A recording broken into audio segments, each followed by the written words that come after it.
निज धर्म का उपदेश, यही रामायण का उद्देश्य। हम अपने अपने निज धर्म को ठीक ठीक समझ लें और ये हमारा निज धर्म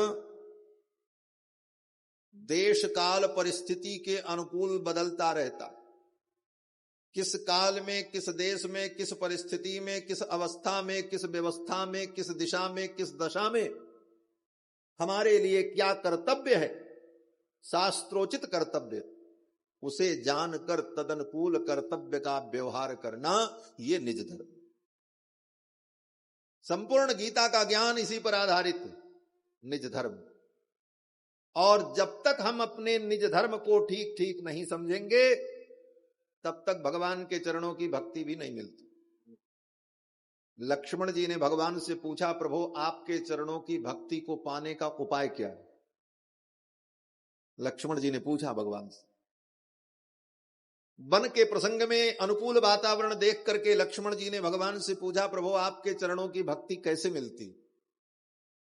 तो भगवान ने कहा, प्रथम ही प्रचरण अति प्रीति, प्रथम ही प्रचरण अति प्रीति, निज निज परम निरत सुत नीति, निज निज परम निरत सुत नीति, तेहि कर फल पुनि विषय विरागा, तेहि कर फल पुनि विषय विरागा, तब मम धर्म उपजे अनुरागा, तब मम धर्म उपजे अनुरागा, प्रथम ही प्रचरण अति प्रीति, प्रथम ही प्रचरण अति प्रीति, प्रथम ही प्रचरण। भगवान कहते हैं मेरे चरणों की भक्ति को पाने के लिए सबसे पहले आचार्यों के द्वारा, महापुरुषों के द्वारा स्वधर्म का उपदेश श्रवण करो। विप्रों के चरणों में बैठकर, विद्वानों के चरणों में बैठकर स्वधर्म को सुनो और उसके बाद निज निज धर्म निरत श्रुति नीकी, फिर अपने अपने निज धर्म में निरत हो जाओ, अपने अपने धर्म का पालन करो। तो उसका फल क्या होगा? बोले, तेहि कर फल पुनि विषय विरागा, तब संसार के विषयों से वैराग्य होगा। और जब संसार के विषयों से वैराग्य होगा तब मम धर्म उपज अनुरागा, तब मेरे धर्म में, मेरे चरणों में, मेरी भक्ति में अनुराग उत्पन्न होगा, तभी मेरे चरणों की भक्ति। तो निज धर्म का उपदेश करने वाली ये रामायण किसको क्या करना चाहिए, क्या करें और क्या न करें, इसी का उपदेश तो रामायण। अब भक्त को क्या करना चाहिए, यही बात मैं कह रहा। अगर आप भगवान के भक्त हो, ये कहते हो कि हम राम जी की भक्ति करते हैं, तो आपको सावधान होना पड़ेगा। अपने ठाकुर को बिना भोग लगाए आप कुछ ग्रहण मत करो। दशरथ जी भक्त हैं भगवान, भोजन करने बैठे तो राम जी की याद आ गई। हमारे साधु समाज में यही सिखाया जाता, कहीं जाओ कोई व्यक्ति कुछ खाने को दे तो पहले भगवान को भोग लगाओ, और भगवान नहीं है किसको भोग लगावें? बोले भगवान सब जगह है, तुलसी का स्पर्श करा दो भोग लग जाएगा। बोले महाराज तुलसी भी न मिले तो? बोले गले में कंठी तो है, कंठी ही छुआ दो। महात्मा कंठी का स्पर्श कराए, माला झोरी की माला निकाल करके तुलसी की माला ही छुआ दिया उसमें और भावना कर ली, हे प्रभु आपको अर्पित, और तब भोग लगा करके पाना। भगवान को भोग लगा करके पाना माया को जीतने का बहुत बड़ा मंत्र है। लेकिन इसमें शर्त एक और है। बोले क्या शर्त? बोले वही चीज भगवान को भोग लगाओ जो भगवान को भोग लगती हो। ये नहीं कि जो कुछ मिले सब भगवान को भोग ही लगा दूंगा। कूड़ा करकट जो भी तुम खाते हो वही कूड़ा करकट भगवान को भी भोग लगा। जो भगवान को भोग लगने योग्य है वही भगवान को भोग लगाओ, और जो भगवान को भोग लगे वही तुम भोग लगाओ। यह तुम्हारे लिए एक आहार नियंत्रण की व्यवस्था भी है। तुम्हारा आहार नियंत्रित हो जाए, मनमाना खाना बंद हो जाए। महाराज, आहार पर जब तक नियंत्रण नहीं होगा तब तक अंतःकरण की शुद्धि नहीं होगी। आहार शुद्धौ सत्व शुद्धि, आहार के शुद्ध होने पर ही सतोगुण की शुद्धि होती है। वेद कहता, ये वेद वाक्य है, आहार शुद्धौ सत्व शुद्धि, सत्व शुद्धौ ध्रुवा स्मृति। जब सतोगुण शुद्ध होगा तब ध्रुव स्मृति होगी। स्मृति लंबे सर्वगंथी नाम विप्रमोक्ष। वेद भगवान कहते हैं जब वो ध्रुव स्मृति होगी तभी समस्त ग्रंथियों का छेदन होगा, भेदन होगा। तो आहार की शुद्धि बहुत जरूरी है। आहार शुद्ध हो, कुछ भी मिल जाए हम खा लें, बोले तब अंतःकरण शुद्ध नहीं होगा। कोई भी प्रेम से दे दे तो खा ले, बोले बड़े प्रेम से दे, उसका प्रेम भाड़ में जाए। अगर वो शुद्ध नहीं है तो तुम मत खाओ। प्रेम उसका उसके सिर पे रख दो, ले लो तुम अपना प्रेम, ओढ़ो और बिछाओ। तुम्हारा प्रेम हमारे किस काम का? अगर तुम्हारे अंदर प्रेम है तो हम जिस प्रकार खाते हैं और जो खाते हैं वो खिलाओ, तब सच्चा प्रेम तुम्हारा। और तुम प्रेम के नाम पर हमारा धर्म भ्रष्ट कर दो, बोले तुम्हारा प्रेम तुम्हारे लिए मुबारक हो। तो लोग तर्क करते हैं। इन तर्कों को मैं इसलिए बता रहा हूं कि आपके सामने ऐसी परिस्थिति पड़े तो आप क्या जवाब दोगे? जब आपके धर्म को विचलित करने के लिए कोई ऐसे बागाडंबर के द्वारा आपके नियम को तोड़ना चाहे, उस स्थिति में हमें क्या करना चाहिए? हमारे पूज्य महाराज श्री कहते, लोग कहते हैं भक्तों के यहां जाओ तो कहते महाराज आज हमने प्रेम से बनाया, आप भोजन करो।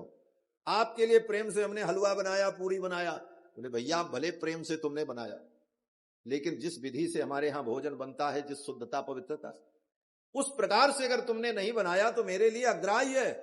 बोले महाराज प्रेम में तो कोई नियम नहीं होता। सामने वाला यही कहता, बोले महाराज प्रेम में कोई नियम नहीं होता, प्रेम में तो भगवान राम ने अपना नियम तोड़ दिया। सबरी के जूठे बैर खा लिए, तुरंत लोग यही कहेंगे। पहला उदाहरण देंगे, राम जी ने प्रेम में नियम तोड़ दिया, प्रेम में नियम नहीं होता, उन्होंने तो सबरी के जूठे बैर खा लिए। तो भैया राम जी भगवान हैं, हम भगवान नहीं। वो सर्व समर्थ हैं, वो सारी दुनिया को प्रलय काल में अपने पेट के अंदर रख लेते हैं, उनको कोई दोष नहीं लगता। सारी सृष्टि उन्हीं के उदर में समाहित हो जाती, वो भगवान है। हम उनकी बराबरी नहीं कर सकते। भगवान प्रेम में कुछ भी करें उनका कुछ नहीं बिगड़ेगा, लेकिन प्रेम के नाम पर अपने नेम को और नियम को छोड़ करके साधु और वैष्णव धर्म भ्रष्ट होगा तो उसकी लुटिया डूब जाएगी। मगर पक्की बात, लुटिया डूब जाएगी। इसलिए अपने नियम में दृढ़ रहना चाहिए, नियम से समझौता नहीं। कुछ भी भोजन करो, भगवान को भोग अर्पित करो, माया को जीत लोगे। जब इस श्लोक की व्याख्या मेरे पूज्य स्वामी जी महाराज करते थे, अनंत श्री विभूषित श्री अयोध्यानाथ मंदिर के पूज्य स्वामी श्री गोपालाचार्य जी महाराज, परम साधु, जिनको लोग चलती फिरती लाइब्रेरी कहते थे, कितना विषयों का अनुभव था उनको पूज्य महाराज। तो जब उन्होंने ये कथा सुनाई कि उच्छिष्ट भोजनो दासा तव मायाम जय मही, जो आपका उच्छिष्ट खाता है वो आपकी माया को जीत लेता है। तो हमने पूछा महाराज जी, स्वामी जी, भगवान को भोग लगा करके पाने से हम माया को कैसे जीत लेंगे? माया तो बड़ी प्रबल है। माया की प्रबलता के लिए स्वयं भगवान ने कहा कि देवी हेषा गुणमयी मम माया दुरत्यया, मेरी माया इतनी कठिन है, इसको पार कर पाना असंभव। तो स्वामी जी बड़े अच्छे ढंग से समझाते थे, वो बात आपको भी बड़ी अच्छी लगेगी इसलिए मैं कह रहा हूं। स्वामी जी ने कहा देखो, भगवान सबके पिता हैं और लक्ष्मी, बोले लक्ष्मी सारे जगत की माता है, और ये माया, बोले माया भी भगवान की पत्नी है। माया भी भगवान की ही पत्नी है, इसीलिए भगवान का एक नाम है मायापति, भगवान मायापति। तो माया भी भगवान की पत्नी है और लक्ष्मी भी भगवान की पत्नी। तो लक्ष्मी तो सारे जगत की मां है, जो सारे जगत का भरण पोषण करती, जगदम्बा। और माया, बोले माया सौतेली मां, जैसे मां दो हो एक, दूध पिलाने वाली, जन्म देने वाली मां और एक सौतेली मां। तो अपनी मां तो अपने बच्चे का दुलार करती है, संरक्षण करती है, लेकिन सौतेली मां, बोले सौतेली मां कभी उससे प्यार नहीं करती। वो तो कब पावे तो उसका अंत ही कर दे। ये माया तो सौतेली मां, और माया कुछ देगी तो उसमें निश्चित रूप से कुछ मिला करके देगी, और माया के पदार्थ को खाओगे, माया ने कुछ मिलाया तो तुम्हारी बुद्धि विकृत हो जाए। बोले तो माया से बचने का उपाय क्या है? तो महाराज जी कहते थे कि जैसे सौतेली मां कुछ भी बना करके दे तो पहले अपने बाबूजी को खिलाओ। बोले बाबूजी आप भी इसमें से थोड़ा खाओ। तो वो सोचेगी कि अरे अगर इसमें कुछ मिलाए तो ये तो मेरे खसम को ही पहले खिलाएगा, इसलिए वो फिर उसमें कुछ नहीं मिला सकती। उसी प्रकार माया के द्वारा जो भी प्राप्त वस्तु हो, वस्त्र, धन, संपत्ति, भोजन, ये सब पहले मायापति को अर्पित कर दो। फिर माया जान जाएगी कि इसमें अगर मैंने कुछ मिलाया तो ये तो मेरे प्रभु को ही अर्पित करेगा, इसलिए तुम्हें माया कोई वस्तु देगी तो उसमें कुछ मिलावट नहीं करेगी। उस मिलावट के जहर से तुम बच जाओगे, इसलिए मायापति को पहले अर्पित कर दो। त्वदीयम वस्तु गोविंद तुभ्यमेव समर्पये। फिर वो माया उसमें कोई भी विकार उत्पन्न नहीं करेगी। इसीलिए जो माया संसार के पास होती है, धन संपत्ति, जमीन जायदाद, सोना चांदी, हीरे पन्ने पोखराज, वस्त्राभूषण, वो सब माया साधु महात्माओं के पास होती है। किसके पास क्या नहीं है आप बताओ? बड़ी बड़ी जागीरें हैं, बड़े बड़े सोने चांदी के सिंहासन हैं, रत्न हैं, लेकिन उस माया में और संसार की माया में अंतर क्या है? बोले संतों को जो माया मिली वो भगवान को अर्पित की गई। तुम्हें निवेदित भोजन करहीं, प्रभु प्रसाद पद भूषण धरहीं। तो माया बंधन का कारण नहीं बनी, वो मुक्ति का साधन बन गई। और वही माया संसार के पास गई तो बंधन का कारण बन गई। भगवान को अर्पण कर दो, शुद्ध हो जाएगी वस्तु। इसलिए भगवान को भोग लगा करके पाने का नियम अगर वैष्णव बना ले तो यही उसको मुक्त कर। भगवान को हम निवेदित करके ही कुछ ग्रहण करें। महाराज दशरथ जी को भगवान की याद आई। भोजन करत बोल जब राजा, नहीं आवत तजिबाल समाजा। भगवान सखाओं को छोड़ करके नहीं आते। दशरथ जी के बुलाने पर भगवान नहीं आए, तब कौशल्या जी गई बुलाने के लिए। अब यहां थोड़ा तत्व का चिंतन कर ले। दशरथ जी कौन है? बोले दशरथ जी ज्ञान स्वरूप है। ज्ञान ने ब्रह्म को बुलाया, आओ, लेकिन भगवान नहीं आए। तब बोले तब दशरथ जी ने सोचा अब कौशल्या का सहारा लेना पड़ेगा। कौशल्या तुम जाओ पकड़ करके लाओ। जब ज्ञान के द्वारा भगवान को प्राप्त करना संभव नहीं होता है तब भक्ति का आश्रय लेना पड़ता है। कौशल्या कौन है? बोले भक्ति स्वरूपा। ज्ञान स्वरूप श्री दशरथ जी महाराज ने प्रयास किया, राम जी नहीं आए, तब भक्ति स्वरूपा कौशल्या से निवेदन किया आप जाओ और जा करके राम जी को लेकर आओ। भक्ति भगवान को अत्यंत प्रिय है। भक्ति के वश में भगवान रहते हैं। कौशल्या मैया गई, लेकिन भक्ति के वश में भगवान कब रहते हैं? बोले जब भक्ति को अपनी विशिष्टता का अभिमान न हो। उससे भी सूक्ष्म बात यह, भगवान भक्ति के परवश हैं। भक्ति भगवान को वश में कर लेती है, लेकिन कब? बोले जब भक्ति को यह अभिमान न हो कि मैं भगवान को वश में कर पाऊं। अगर भक्ति को अभिमान हो गया कि मैं तो भगवान को वश में कर लूंगी, तो फिर भक्ति के वश में भी भगवान नहीं होते। दशरथ जी ने कहा जाओ कौशल्या, राम को ले आओ। कौशल्या जी चल पड़ी। भक्ति स्वरूपा कौशल्या ने सोचा दशरथ जी के कहने पर नहीं आए, अब मेरे कहने पे आ जाएं। थोड़ा अभिमान आ गया तो भगवान और भागने लगे।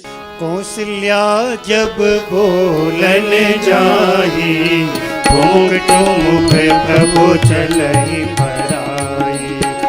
कौशल्या जब बोलन जाई, घूंघट मुख प्रभु चलहि पराई।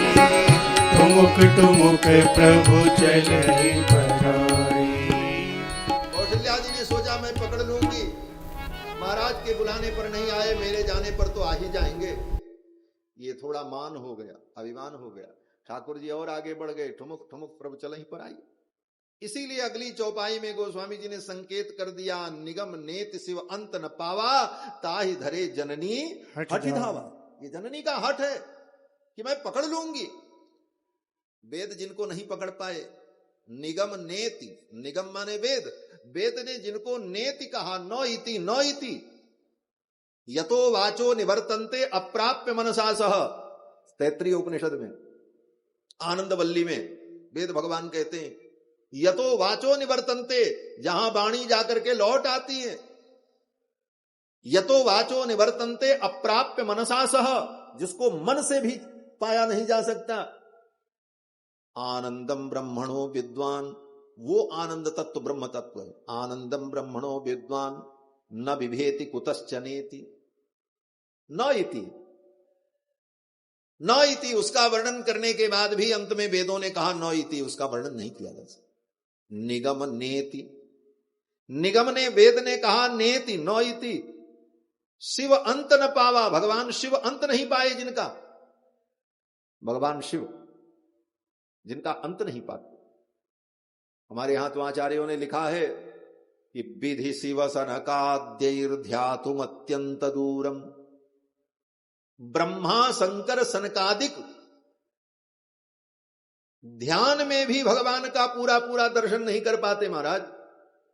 विधि शिव सनकाद्यैर्ध्यातुम अत्यंत दूरम, उनके ध्यान से भी अत्यंत दूर हैं, लेकिन वो भगवान अपने भक्तों को सुलभ हो जाते हैं। यही बात कृष्ण जी के विषय में है। राधा सुधा में तो राधा जी के स्तवन में कहते हैं कि यो ब्रह्म रुद्र शिव नारद व्यास मुख्य आलक्षितो न सहसा, यो ब्रह्म रुद्र शिव नारद व्यास मुख्य आलक्षितो न सहसा। ये बड़े बड़े ज्ञानी भी जिनको सहसा आलक्षित नहीं कर सकते। पुरुषस्य तस्य, वो पुरुष जो भगवान, उनको बस में करने का एक चूरन है हमारे पास। क्या बात कहते हैं, जिन पुरुष को यो ब्रह्म रुद्र शिव नारद व्यास मुख्य आलक्षितो न सहसा पुरुषस्य तस्य सद्यो वशीकरण चूर्ण, उनका वशीकरण चूर्ण हमारे पास है। अनंत शक्ति, उस चूरन में बड़ी शक्ति है। वो शक्ति कौन सी है? बोले श्री राधिका चरण रेणु महम भजामी, राधा रानी के चरणारविंद की रज। राधा रानी कौन है? बोले भक्ति स्वरूपा है। भक्ति का आश्रय ले लो, भक्ति के चरण रज तुम्हारे मत्थे पर लग जाए, भक्ति महारानी की कृपा हो जाए तो यो ब्रह्म रुद्र शिव नारद व्यास मुख्य आलक्षितो न सहसा पुरुषस्य तस्य सत्यो वशीकरण चूर्ण मनंत सत्य, वो परमात्मा। तो निगम नेत शिव अंत न पावा, ताई धरे जननी हठि धावा। जननी को हठ हो गया इसलिए भगवान और भागने लगे। ठुमुक ठुमुक करके भगवान आगे चल पड़े। ठुमुक ठुमुक प्रभु चले पर आई। इस ठुमुक में भी कितना रस है। ठुमुक चलत रामचंद्र बाजत पैजनिया, ठुमुक चलत रामचंद्र, ठुमुक चलत रामचंद्र बाजत पैजनिया, ठुमुक चलत रामचंद्र, ठुमुक चलत रामचंद्र किलक उठत धाय, किलक किलक उठत धाय, कीरत भूमि लटपटाय, कीरत भूमि लटपटाय, धाय मातु गोद लेत, धाय मातु गोद लेत, दशरथ की रनिया, ठुमक चलत राम, ठुमक चलत राम पैजनिया, ठुमक चलत राम, ठुमक चलत रामचंद्र। ये ठुमक में कितना रस है। ठुमक चलत रामचंद्र बाजत पैजनिया। मां कौशल्या गई पकड़ने के लिए और पकड़ नहीं पाती। अंत में मां कौशल्या थक गई। तो मां कौशल्या जब थक गई तो कौशल्या ने कहा, लाला अब मैं तुझे पकड़ नहीं पाऊंगी, अब तो रुक जा। ये समर्पण, ये भाव आ गया तो समर्पण। हम उस ब्रह्म को पकड़ लेंगे, पा लेंगे, ये कर्तृत्वाभिमान है। और ये कर्तृत्वाभिमान छूट करके समर्पण में परिणत हो जाए, बदल जाए, अब हम नहीं पकड़ पाओ। यही शरणागति है, यही समर्पण है। शरणागति का भाव आ गया। कौशल्या ने कहा, लाला मैं थक गई, रुक जा, अब मैं तुझे नहीं पकड़ पाऊंगी। भगवान ने कहा, अब पकड़ लोगे। ठाकुर खड़े हो गए, मैया ने पकड़ लिया। यही भाव कृष्णावतार में भी। दही की मटकी फोड़ करके भगवान जब भागे तो मैया कौशल्या छड़ी लेकर के दौड़ पड़ी पकड़ने के लिए। दौड़ती जा रही है, पकड़ नहीं पा रही है। अंत में मां कौशल्या जब थक गई तो भगवान स्वयं पकड़ में आ गए। लेकिन फिर अभिमान प्रकट हो गया, मैं इनको बांध लूंगी। बांधने चली, रस्सी छोटी पड़ गई। तदपि द्वयंगुलम न्यूनम संदधे नच्च गोपिका। 2 अंगुल रस्सी कम पड़ जाए। घर की जितनी रस्सी थी सब रस्सी जोड़ दिया यशोदा रानी ने, लेकिन रस्सी पूरी नहीं भाई। बांधने चलती तो 2 अंगुल कम पड़ जाए, बस 2 अंगुल, इतना ही। तदपि द्वयंगुलम न्यूनम, ये 2 अंगुल की कमी क्या है? न 3 अंगुल की कमी भाई, न 4 अंगुल की कमी, न 1 अंगुल की, 2 अंगुल की। तदपि द्वयंगुलम न्यूनम, कहते हैं 2 अंगुल की कमी क्या है? बोले एक भगवान की तरफ से, एक भक्त की तरफ से। भगवान की तरफ से 1 अंगुल की कमी यह है कि जब तक वो चाहेंगे नहीं तब तक तुम उनको बांध नहीं पाओगे, न पकड़ पाओगे, न पा पाओगे। सोई जाने जो देव जनाई, जब वो जनाना चाहेंगे तब तुम जान पाओ। ये भगवान को करना है, ये हमारे वश में नहीं। किसी को उपनिषद में, कठोपनिषद में कहते हैं कि नायमात्मा प्रवचनेन लभ्यो न मेधया न बहुना श्रुतेन यमे वैश वृणते तेन लभ्या। नायमात्मा प्रवचनेन लभ्या, ये परमात्मा प्रवचन से नहीं मिलता। कितना भी प्रवचन सुन लो, कितना भी प्रवचन सुना दो, तो आप कहोगे तो फिर फालतू में इतना रुपया क्यों खर्चा कराया हमारा? पवन जी पूछ सकते हैं कि भाई प्रवचन से भगवान नहीं मिलते तो ये प्रवचन का इतना बड़ा कार्य दुनिया में क्यों होता? कहते देखो, प्रवचन से भगवान मिलेंगे इसकी गारंटी नहीं हो, लेकिन कैसे मिलेंगे ये ज्ञान जरूर प्रवचन में मिलता है, इसलिए प्रवचन जरूरी है। प्रवचन से भगवान नहीं मिलते। तो श्रुति कहती है कठोपनिषद में कि नायमात्मा प्रवचनेन लभ्य, उस परमात्मा को प्रवचन से नहीं प्राप्त कर सकते। न मेधया, मेधा माने बुद्धि, बुद्धि से भी उसको नहीं प्राप्त कर सकते। बुद्धिमानों से तो भगवान बहुत दूर रहते महाराज, जानते हैं कि ये बुद्धिमान जो है मेरी भी दुर्दशा कर देंगे। हाँ, वो तो पागलों के मित्र हैं, बुद्धिमानों से भगवान बहुत दूर रहते। पागलों के यार हैं भगवान, बस जो उनके प्रेम में पागल है उसके यार हैं भगवान, बाकी बुद्धिमानों से भगवान बहुत दूर रहते। कबीरदास जी की एक कथा है।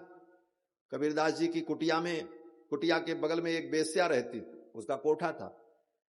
वहां बड़े बड़े आशिक उसके यहां आया करते थे, और शाम होते ही महाराज दरबार लगता था उसका, राग रागनी छिड़ती थी और लोग अपना रस में डूबते थे। कबीरदास जी महाराज भी क्या करें, उसी समय अपना खरताल निकाल लें और रघुपति राघव राजा राम उनका कीर्तन शुरू हो जाए। अब कबीरदास जी जब कीर्तन करें तो उधर गाने बजाने वालों का ताल बेताल हो जाए, स्वर भंग हो जाए। सबने कहा ये बाबा कहां से पड़ोस में आ गया, हम लोगों के आनंद में बाधक है। तो उस नर्तकी ने कहा बाबा है कहीं से आ गया, मैं क्या करूं? उसके जो आशिक थे उन लोगों ने कहा इस बाबा को यहां से भगाओ। बोले क्या उपाय? बोले इसकी कुटिया में आग लगा दो। सब पी करके धुत थे, आग लगा दिया कबीरदास की कुटिया। कबीरदास जी की कुटिया धू धू जलने लगी। कबीरदास जी कुटिया से निकल करके बाहर आ गए, पेड़ के नीचे बैठ गए, फिर कीर्तन करने लगे। अब जब कुटिया जली, अग्नि की ज्वाला बढ़ी, तो अग्नि के बाप का नाम है पवन। अग्नि के बाप का नाम है पवन। वायोर अग्नि, वेद कहता, आकाशात वायु, आकाश से वायु उत्पन्न हुआ, वायोर अग्नि, और वायु से अग्नि उत्पन्न हुई। अग्नेर आपह, और अग्नि से जल की उत्पत्ति हुई, और जल से पृथ्वी की उत्पत्ति हुई। ये पंच तत्व की उत्पत्ति का क्रम। तो अग्नि के बाप का नाम पवन। तो महाराज जब अग्नि लगी तो पवन देवता भी आ गए, इसीलिए लंका में हनुमान जी ने जब आग लगाई तो वहां भी पवन देवता आ गए थे। हरि प्रेरित ही अवसरा चले मरुत 49 मरुत आ गए थे। अब महाराज जोर जोर की हवा चली और अग्नि की एक लपट उठी और बगल में पड़ोसिन जो थी बेश्या उसके कोठे पर पहुंच गई। तो पड़ोसी के घर में आग लगेगी तो लगना तय। आग की एक लपट पहुंची और उसके यहां बड़े सुंदर सुंदर सिल्क के पर्दे लगे हुए थे, साज सज्जा थी, कालीनें बिछी थी। आग लग गई महाराज, देखते देखते उसका कोठा जलने लगा, सब तो भागे। अब वो बेश्या भी वहां से भागने लगी, तब तक हवा के झोंके से एक जलता हुआ सिल्क का पर्दा आया और छप से उसके मुंह पर पड़ा, पूरा मुंह झुलस गया, जल गया, सारा सौंदर्य नष्ट हो गया। अब कौन पूछे उसको, उसके आशिक तो सब चले। दूसरे दिन रोती चिल्लाती कबीरदास जी के चरणों में आई, प्रणाम। बोले महाराज अब तो मुझे भी मंत्र दे दो, कंठी पहना दो, मैं भी राम राम करूं। बोले क्यों, तुम अपना काम करो। उसने कहा अब धंधा बंद, अब कोई पूछेगा ही नहीं, अब तो मुंह जल गया कि मैं देखने लायक भी नहीं हूं, कौन मेरे यहां आएगा। अब तो मैं भगवान का भजन करूंगी, और मैंने पाप किया, मेरे कारण आपकी कुटिया जली, उसी का दंड मुझे मिला। तो कबीरदास जी हंसने लगे। कबीरदास जी ने कहा नहीं नहीं ऐसा मत कहो, तुम तो मेरी पड़ोसन हो, मेरे पड़ोस में रहती हो, तुमसे हमारी कोई दुश्मनी नहीं, और तुम्हारा हमारा तो झगड़ा ही नहीं है, ये तो यारों का झगड़ा है। तेरे यार ने मेरा घर जलाया और मेरे यार ने तेरा घर जलाया, मेरा तो झगड़ा ही नहीं है, नहीं तो यारों का झगड़ा है। और तू तो मेरे पड़ोस की, तू भी भजन कर, मैं भी भजन करता हूं, माला कंठी पहना दे, बोले तू जो राम नाम। तो ऐसे पागलों के यार हैं भगवान। बुद्धिमान भगवान को नहीं ढूंढ पाते, बुद्धिमानों से भगवान बहुत दूर रहते हैं। महाराज वेद भगवान कहते हैं नायमात्मा प्रवचने न लभ्यो, वो परमात्मा प्रवचन से नहीं मिलता, न मेधया बुद्धि से नहीं मिलता, न बहुना श्रुते न बहुत सुन लो। हम बहुत सुनते हैं, बहुत सुने हैं प्रवचन, बोले तो सुनने से भगवान नहीं मिलते। तो प्रश्न हुआ फिर भगवान मिलेंगे कैसे। तो वेद भगवान स्वयं उत्तर देते हैं, यमे वैश वृणुते, वो स्वयं जब तुम्हारा वर्ण करेगा, यमे वैश वृणुते तेन लभ्य, वो जब तुम्हारा स्वयं वर्ण करेगा तब तुम उसे प्राप्त कर पाओ। इसी मंत्र की व्याख्या गोस्वामी तुलसीदास जी ने की, सोई जानई जहि देहु जनाई, जानत तुम ही होई जाई। तो ये एक अंगुल की कमी भगवान के तरफ से, बात वहां चल रही थी 2 अंगुल की, अभी तो 1 ही अंगुल की भाई। 1 अंगुल की कमी भगवान की तरफ से, जब तक भगवान चाहेंगे नहीं तब तक जीव भगवान को प्राप्त नहीं कर सकता। और दूसरी कमी जीव के तरफ से, जीव के तरफ से कमी क्या है 1 अंगुल की, बोले जीव जब तक ये सोचता है कि मैं अपने साधनों से भगवान को पा लूंगा, तब तक वो भगवान को पा नहीं सकता। जीव का साधनाभिमान नष्ट हो जाए, जीव का कर्तृत्वाभिमान नष्ट हो जाए, और भगवान स्वयं उसे प्राप्त होने के लिए तैयार हो जाएं, यही 2 अंगुल की कमी है। ये कमी दूर हो जाए तो जीव ब्रह्म का मिलन हो जाए।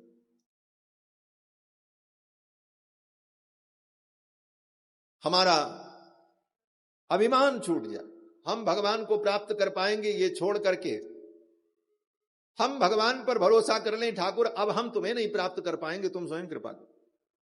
इसी को हमारे यहां वेदांत में बड़े सुंदर ढंग से समझाया गया कि कोई बच्चा आंगन में रो रहा हो और उसकी मां 3 मंजिल मकान के ऊपर कोई काम कर रही हो, मानो 3 मंजिला घर हो, और नीचे आंगन में बच्चा पालना में रो रहा हो और उसकी मां तीसरे मंजिल पर कोई काम कर रही हो। वो बच्चा अपनी मां की गोद में जाना चाहता है तो कैसे जाएगा। वो अपने स्वयं के प्रयास से 3 मंजिल ऊपर मां की गोद तक नहीं जा सकता। वो कितना भी प्रयास करे उसके सारे प्रयास व्यर्थ हैं। वो मां की गोद में कैसे जाएगा। बोले एक उपाय है कि मां स्वयं ऊपर से नीचे उतर के आ जाए, उसको गोद में उठा ले, यमे वैश बढ़ते, वो स्वयं गोद में ले ले, यही उपाय। मां स्वयं आकर के उसे अपनी गोद में ले ले, एक उपाय। और मां कब आएगी। बोले जब तक बच्चा मां के लिए व्याकुल नहीं होगा तब तक आएगी नहीं। जब तक वो हंसता रहेगा, खेलता रहेगा, खिलौना दे करके माँ चली जाएगी, ले खेल। बच्चा खिलौना खेलने में लग गया, माँ अपना काम कर रही है। जब वो खिलौने को भी फेंक करके, खाना भी छोड़कर, पीना भी छोड़ करके माँ के लिए रोएगा, तो माँ 1000 काम छोड़ करके आ जाएगी। यही प्राप्ति का साधन है। इसी को वेदांत में शरणागति कहते, आर्त्र शरणागति। कौशल्या मैया पकड़ने गई, जब तक उनको अभिमान था मैं पकड़ लूंगी, तब तक पकड़ नहीं पाई। ताही धरे जननी हट धावा। अंत में मैया ने कहा, ठाकुर अब मैं तुझे नहीं पकड़ पाऊंगी, लाला मैं थक गई। तो भगवान रुक गए। जब रुक गए तो मैया ने जाकर के रामलला को पकड़ लिया, लेकर के आए। पूरे शरीर में धूल लगी हुई है राम जी के, खूब धूल में खेल रहे हैं।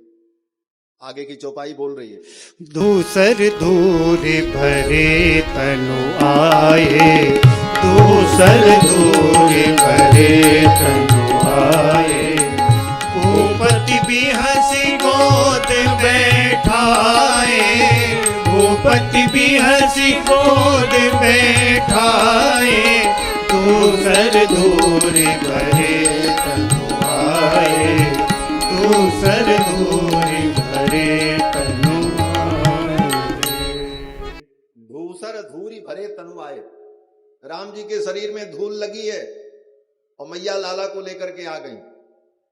ठीक ऐसा ही प्रसंग श्रीमद् भागवत महापुराण में भी आता है कि जब नंद बाबा भोजन करने लगे तो भोक्षमाणो ब्रजाधिपः, ब्रजराज नंद बाबा जब भोजन करने लगे तो उन्होंने कन्हैया को बुलाया और माँ यशोदा पकड़ने गई और पकड़ करके लेकर के आई। ठीक ऐसी ही कथा भागवत में भी कृष्ण भगवान के प्रसंग।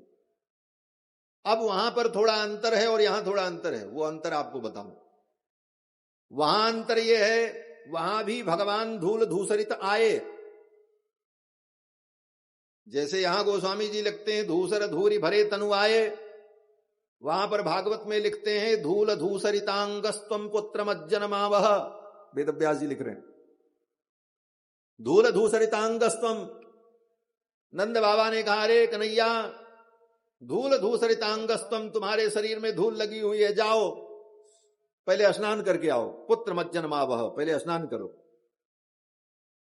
अद्य जन्मवृक्ष योगस्ते, आज तुम्हारा जन्म नक्षत्र है। विप्रेभ्यो देहि गाम शुचि, और स्नान करके ब्राह्मणों को गोदान करो, पूजन करो, उसके बाद भोजन करना। पिताजी ने कहा, नंद बाबा। और यहां बोले, यहां राम जी आए तो तुरंत गोद में बैठा लिया दशरथ जी ने। धूसर धूरि भरे तनुआए, भूपति विहस गोद बैठाए। और सूक्ष्म चिंतन करो तो कन्हैया को शरीर में धूल लग गई है तो समझ में आती है बात। क्यों? बोले कन्हैया गांव के हैं, ग्वारिया हैं, नदी के किनारे ब्रजमंडल में जमुना के तट पर क्रीड़ा करते हैं, उनके शरीर में मिट्टी लग गई तो कोई आश्चर्य की बात। और राम जी, अरे राम जी तो चक्रवर्ती सम्राट के पुत्र हैं, जिनका आंगन दशरथ जी का अजिर मणिमय है। मंगल भवन अमंगल हारी द्रवहु सु दशरथ अजिर विहार। दशरथ के अजिर में, दशरथ के प्रांगण में विहरण करने वाले रघुनंदन, हम आप आज के समय में जो संभ्रांत लोग हैं, संपन्न लोग हैं, उनके घर के आंगन में और उनके घर में धूल नहीं होती, बच्चों को धूल नहीं लगती, और चक्रवर्ती सम्राट के पुत्र को धूल लग जाए। कोई कूड़ा में खेल रहे थे राम जी क्या? तो धूल लगी कहां से राम जी को? गोस्वामी जी ने तो लिख दिया, धूसर धूरी भरे तनुआए। और उस धूल को दशरथ जी ने झाड़ा भी नहीं, वैसे ही राम जी को बैठा लिया। भूपति बिहस गोद बैठाए। हमारे अयोध्या के संत कहते हैं वो धूल कोई और धूल नहीं थी। जब राम जी अयोध्या में बाल लीला करते तो भगवान की लीला को देखने के लिए भगवान भोलेनाथ आते हैं। किसी न किसी रूप में भगवान शिव आकर के राम जी की बाल लीला देखते और एकांत पाकर के भगवान को हृदय से लगाते। आज की लीला में भगवान भोलेनाथ आए थे, और कौन सी लीला चल रही थी? बोले भगवान अपने सखाओं के साथ लुका छिपी का खेल खेल रहे थे। एक चोर बन जाए, बाकी सब छिप जाए, अब चोर खोजे। तो भगवान छिपे थे और सखा खोज रहे थे। तो जहां भगवान एकांत में छिपे थे, उसी जगह पर भगवान भोलेनाथ भी प्रकट हो गए। भोलेनाथ ने सोचा ऐसे एकांत में भगवान का मिलन होगा, यहां कोई भय नहीं, कोई संकोच नहीं, एकांत में ठाकुर का दर्शन कर। भगवान कहीं छिपे थे और खेल चल रहा था सखाओं का, उसी समय भोलेनाथ वहां प्रकट हो गए। भोलेनाथ को देखा, रघुनंदन ने प्रणाम किया। भोले बाबा ने कहा, रामलला सरकार, आपको गोद में लेकर के हृदय लगाने का मन करता है। राम जी ने कहा, इससे सुंदर अवसर और कहां होगा। तुरंत रामलला सरकार को उठाया भोले बाबा ने और लेकर के हृदय से लगाया। परम आनंद की अनुभूति हुई। तब तक उधर से खोजते खोजते सखा आ गए। सखा आए तो भोले बाबा तुरंत अंतर्धान हो गए।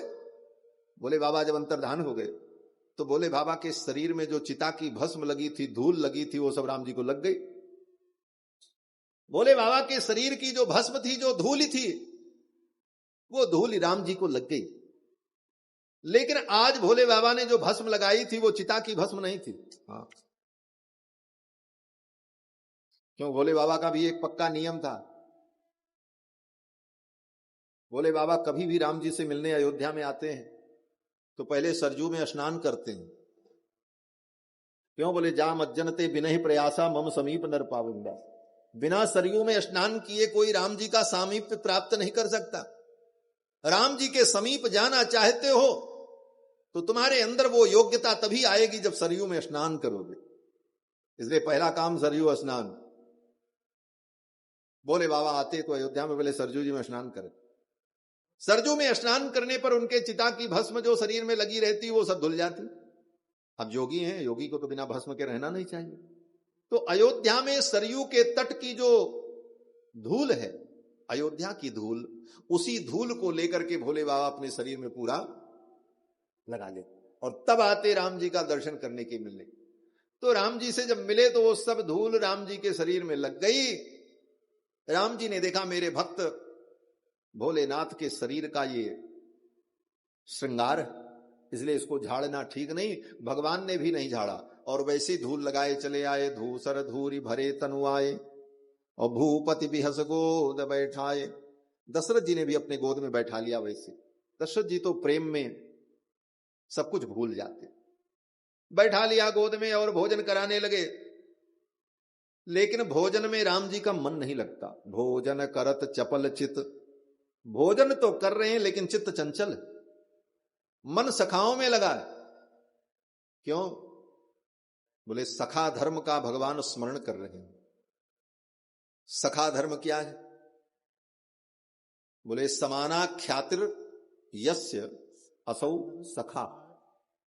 समान ख्याति जिसकी हो उसको कहते हैं सखा। ये सखा संबंध ही एक ऐसा संबंध है जिसके लिए एक ही शब्द है।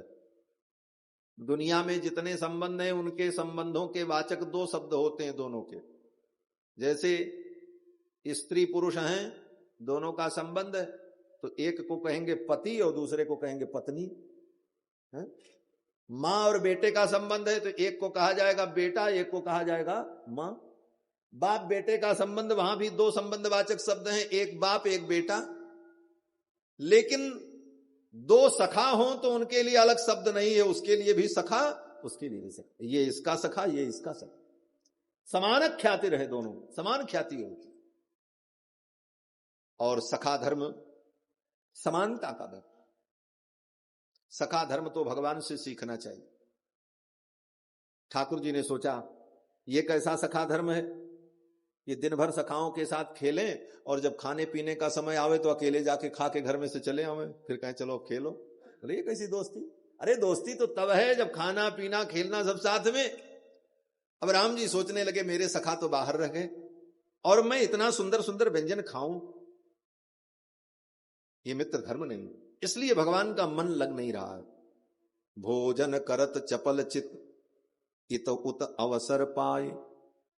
इधर देख रहे हैं उधर देख रहे हैं, कहीं अवसर मिल जाए मैं भागूं और अपनी सखाओं के पास। और तब तक अवसर मिल गया। भाज चले किलकत मुख दधि ओदन लपटाए। अवसर देख करके भगवान वहां से भागे। और कैसे भागे? दही और भात एक मुट्ठी में भगवान ने लिया और लेकर के भागे। इस पंक्ति का दो अर्थ विद्वान लोग करते हैं। भाज चले किलकत मुख, यहां तक एक वाक्य कर दो, भाजी चले किलकत मुख, मुख पर जिनके किलकारी दिखाई पड़ रही है ऐसे ठाकुर भाग गए। कैसे गए? बोले दधी ओदन लपटाई, दही और भात मुट्ठी में लपेट के ले गए। और दूसरा अर्थ बोले भाजी चले किलकत मुख दधी ओदन लपटाई, अपने मुख में दही और भात लपेटे हुए भाग गए। दोनों अर्थ घटित भी होता है। मुख में भी दही भात लगा है और हाथ में भी दही भात लिए हुए भगवान भाग करके गए। क्यों लेकर के गए हाथ में? बोले अपने सखाओं को खिलाएंगे। बोले एक मुट्ठी में वे सखा तृप्त हो पाएंगे? बोले सब तृप्त हो जाएंगे। ये मुट्ठी किसकी है? ये मुट्ठी किसकी है? बोले विश्वंभर की, जो सारे विश्व का भरण पोषण करता है। और उनका संकल्प, बोले एक अन्न के कण से सारे विश्व को वो तृप्त करने का सामर्थ्य रखते हैं, उनकी मुट्ठी है। किसी अरे गहरे नथु खैरे की मुट्ठी नहीं है। कृष्ण भगवान ने एक साग का पत्ता खा लिया, सारे महर्षि दुर्वासा जी के जितने चेला थे सबको डकार आने लगी, सब तृप्त हो गए। वो भगवान एक मुट्ठी लेकर के गए और सब सखाओं को खिलाया थोड़ा थोड़ा। वहीं पर काक भुसुंडी जी भी थे, खेल रहे थे। काक भुसुंडी जी कौए के रूप में अयोध्या में आकर भगवान की लीला का दर्शन करते। उनको अपने खाने और पीने की सुध भी नहीं रहती, भगवान की लीला में इतने मत। तो भगवान को चिंता होती काक भुसुंड क्या खाएगा। काक भुसुंड जी उत्तरकांड में कहते कि लरिकाई जहां जहां फिरही तह तह संग उड़ाऊं। राम जी बालक बनकर के लीला करते, जहां जहां भगवान जाते वहीं वहीं फुदकते रहते थे काक भुसुंड जी कौए के रूप। लरिकाई जहां जहां फिरही तह तह संग उड़ाऊं, और जूठन परे अजिर मह सोई उठाई करी खाऊं। राम जी जो जूठा गिरा देते वो उठा करके खा। दोनों अवतार में ऐसा होता है। कृष्णा अवतार में भी काक भुसुंडी जी भगवान की लीला देखते हैं, लेकिन कृष्णा अवतार में काक भुसुंडी जी को खाने को नहीं मिलता। हाँ, क्यों? बोले वहां तो काक भुसुंडी को भगवान के हाथ से छीन करके खाना पड़ता। काग को भाग कहा कहिए हरि हाथ सो ले गयो माखन रोटी। वहां तो भुसुंडी को छीन करके खाना पड़ता। और यहां पर बोले यहां राम जी स्वयं चिंता करते हैं मेरा काक भुसुंडी क्या खाए। लेकर के गए, सखाओं को खिलाया, जो बचा था हाथ में उसको झाड़ दिया, काक भुसुंडी जी ने ले लिया। तब तक भगवान के एक सखा और आ गए, उनका नाम था सुयज्ञ। भगवान के परम प्रिय सखा सुयज्ञ। सुयज्ञ ने कहा लाल जी सबको आपने प्रसाद दे दिया, मेरे हिस्से का प्रसाद कहां है? राम जी ने कहा अब तो सब खत्म हो गया, हाथ भी धुल गया, जो हाथ में लगा था वो भी झाड़ दिया। काक भुसुंडी जी ने उसे चुन लिया। सुयज्ञ जी ने कहा मेरे हिस्से का प्रसाद तो कोई ले नहीं सकता, वो तो मेरे हिस्से का मिलेगा। राम जी ने कहा कहां मिलेगा, अब तो है ही नहीं। सुयज्ञ जी ने भगवान रघुनंदन के दोनों हाथ को पकड़ा और कहा लाला तेरे गाल पे भी दही भात लगा हुआ, ये मेरे हिस्से का। पकड़ करके भगवान रघुनंदन के गाल को चाट लिया जीभ से, चाट करके उस प्रसाद को ग्रहण करो। ऐसे ऐसे भगवान के सखा। भोजन करत चपल चित इत अवसर पाई, भाजी चले किलकत मुख दधि ओदन लपटाए। बाल चरित अति सरल सुहाए, सारद शेष शंभु श्रुति गाए। भगवान का ये बाल चरित्र अद्भुत। इस प्रकार धीरे धीरे भगवान बड़े होते हैं। और भी भगवान के बहुत बाल चरित्र हैं। एक दिन चंद्रमा को देख करके भगवान मचल गए।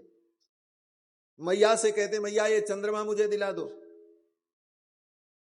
सूरदास जी तो कृष्ण भगवान के विषय में कहते हैं ना, मैया मैं तो चंद्र खिलौना नहीं हूं। लेकिन राम जी भी अपनी मैया से यही कहते हैं। गोस्वामी तुलसीदास जी वर्णन करते हैं कि कबहू की ससी मागत आर करे, कबहू की ससी मागत आर करे, कबहू प्रतिबिंब निहारी डरे। कबहू की ससी मागत आर करे, चंद्रमा को देख करके भगवान मचल गए, बोले मैया मैं तो चंद्रमा लूंगा। कौशल्या जी ने कहा वो चंद्रमा बहुत दूर है, मैं कैसे लाऊं? भगवान ने कहा नहीं, मैं तो चंद्रमा लूंगा। कौशल्या जी बड़ी भोली हैं, लाला को समझा नहीं पा रहे। मां केकई आ गई, महारानी केकई ने कहा लाओ दीदी मैं समझाती हूं लाला। रामलला को गोद में ले लिया और कहा बेटा चंद्रमा चाहिए? बोले हाँ मैया। केकई महारानी ने कहा ठीक है, अभी मैं चंद्रमा को बुलाती हूं। चंद्रमा कैसे नहीं आएगा, तुम्हारे लिए आएगा। और महारानी केकई ने दासी को संकेत किया, एक दासी सोने का परात लेकर के आई, पानी भर करके आंगन में रखा, पानी हिल रहा था। मैया केकई ने कहा लाला इसी परात में, इसी बर्तन में चंद्रमा को मैं बुलाती हूं। रामलला ने कहा कैसे बुलाओगी? मैया ने कहा तू अपनी आंखें बंद कर ले, फिर मैं बुलाऊं, क्योंकि चंद्रमा देवता है। देवता का आवाहन करने के लिए, देवता का विसर्जन करने के लिए, देवता को भोग लगाने के लिए आंख बंद करना पड़ता, इसीलिए लोग देवता की पूजा करते तो आंख बंद करके जाते।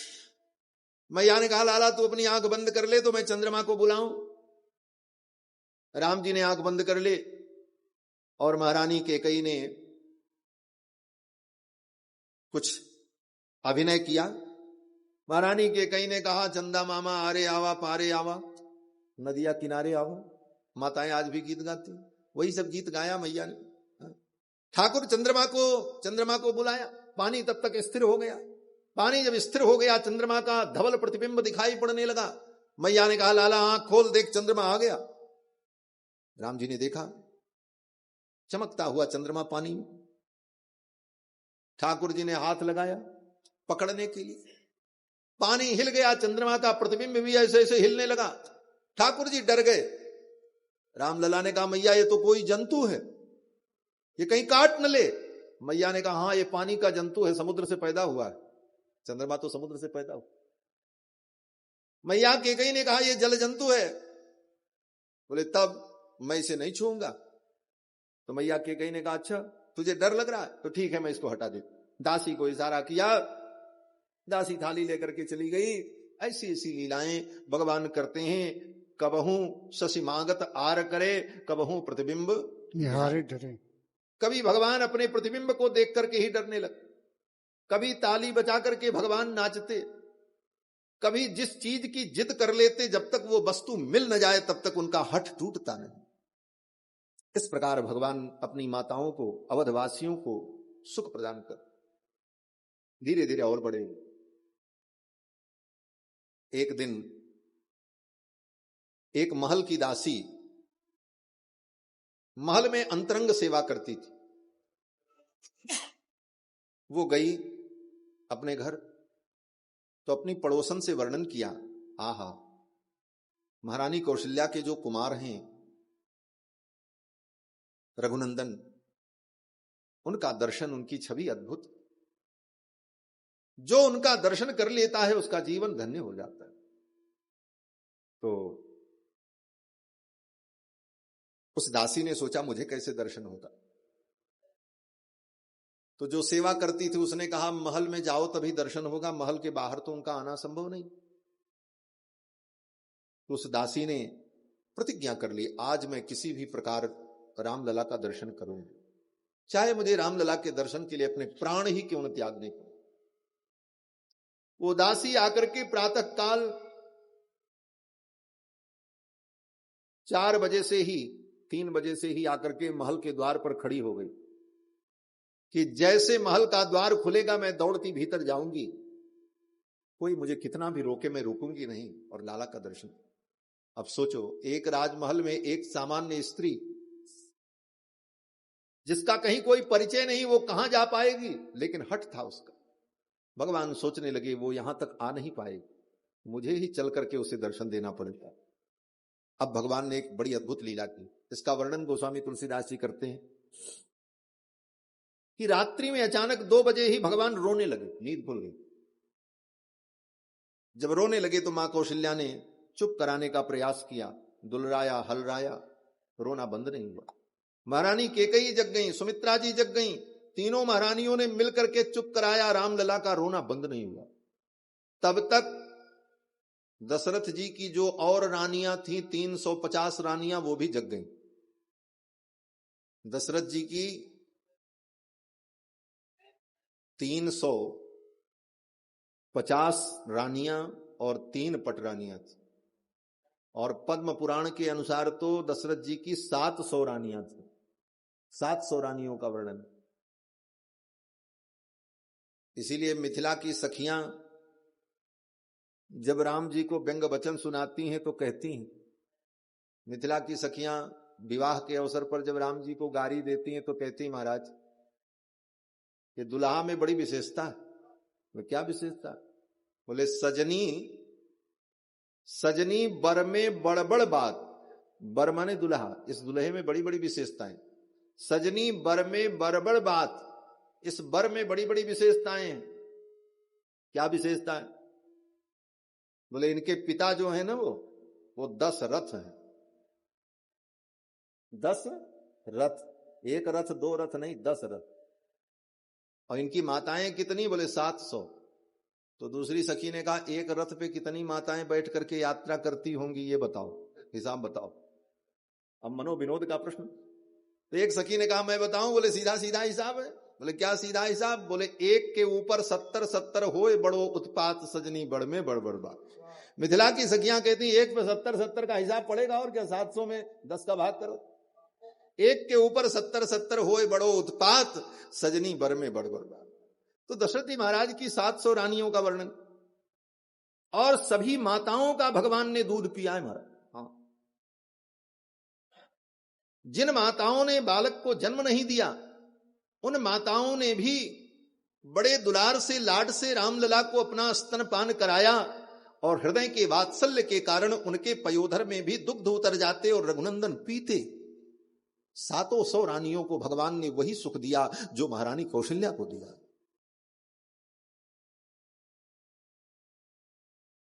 और सभी रानियां उतना ही स्नेह करती राम जी से जितना मां कौशल्या करती। किसी को यह लगता ही नहीं कि राम मेरे बेटा नहीं। उन 700 माताओं को वही सुख दिया। और जब राम जी का विवाह हुआ, जानकी जी आई, तो 700 माताओं ने मिलकर के जानकी जी का परिछन किया, और फिर सबने जानकी जी को सिखाया, पाल आगन दुल्हनिन सिखावत, सरित 7 सत माता।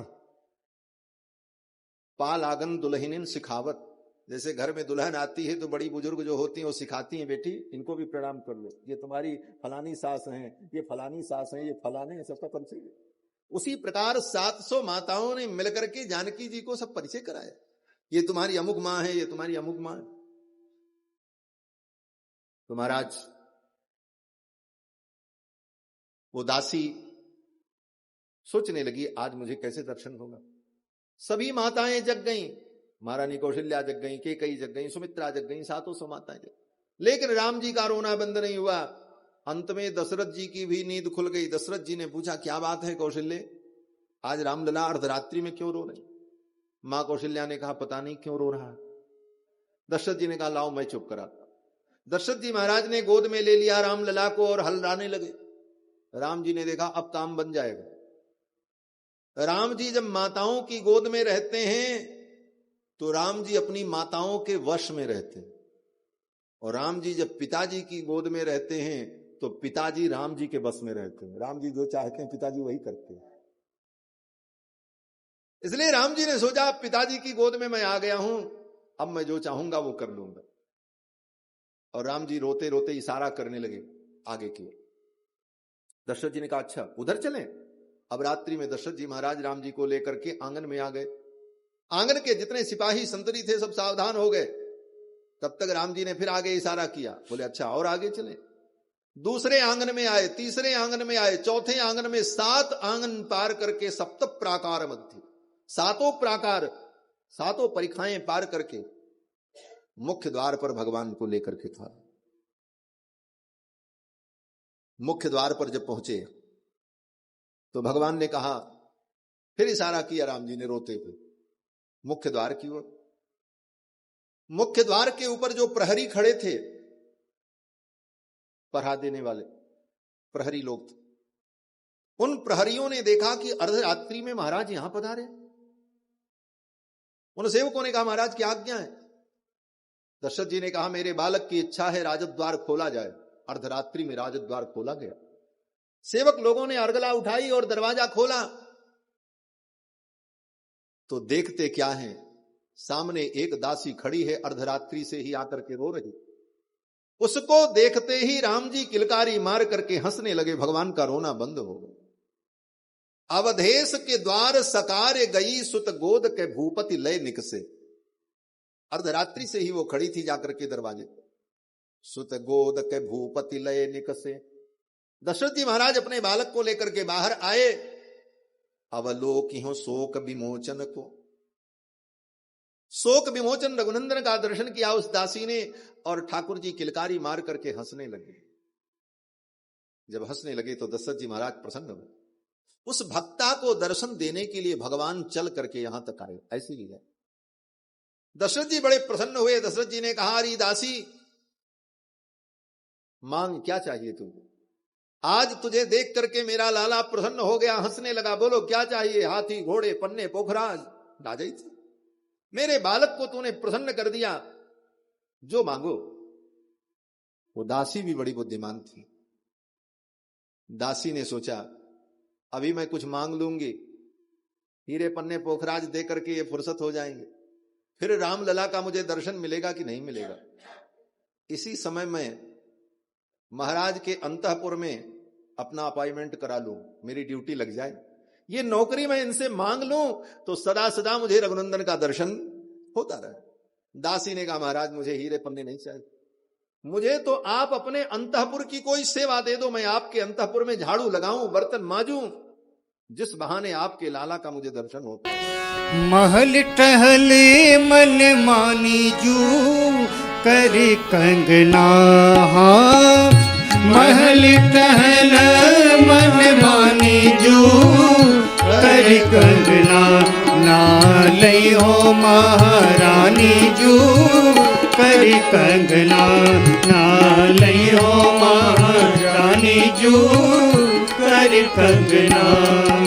श्री सीता रामचंद्र भगवान की जय। भगवान की बाल लीलाओं का वर्णन गोस्वामी जी ने किया। बाल चरित हरि बहुविधि कीन्हा, अति आनंद दासन कह दीन्हा। अपने भक्तों को भगवान ने परमानंद प्रदान किया।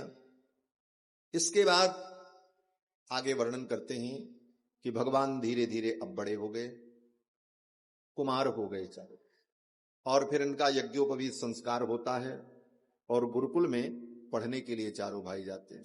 भय कुमार जब ही सब भ्राता। भय कुमार जब ही सब भ्राता। दीन जनेऊ गुरु पितु माता। दीन जनेऊ गुरु पितु माता। गुरु रह गए पढ़न रघुराई। गुरु रह गए पढ़न रघुराई। अल्पकाल विद्या सहाय। अल्पकाल विद्या सहाय। भय कुमार जब ही सब भ्राता। भय कुमार जब ही सब भ्राता। भय कुमार जब ही सब भ्राता। दीन जनेऊ गुरु पितु माता। माता पिता गुरु सबने मिलकर विधि पूर्वक चारों कुमारों का यज्ञोपवीत संस्कार किया। यज्ञोपवीत संस्कार के लिए काल की भी प्रतिबद्धता। इसीलिए गोस्वामी जी ने पहली ही पंक्ति में कह दिया जब ही कुमार भय। कुमार माने वो यज्ञोपवीत की अवस्था आई तो तुरंत जनेऊ किया। आज के जैसा नहीं कि 25-25 साल के लड़के हो जाएं और जनेऊ नहीं हुआ। ब्राह्मणों का घोर पतन है हमारा। ब्राह्मण क्षत्रिय वैश्य 3 वर्ण के लोगों का यज्ञोपवीत संस्कार का विधान शास्त्र में। ब्राह्मण का यज्ञोपवीत संस्कार अधिकतम 16 वर्ष तक हो जाना चाहिए। 16 वर्ष की अवस्था हो गई और ब्राह्मण के बालक का यज्ञोपवीत संस्कार नहीं हुआ तो वो ब्राह्मण ब्रात्य हो जाता। ये शब्द नोट कर लेना, उसकी ब्रात्य संज्ञा होती।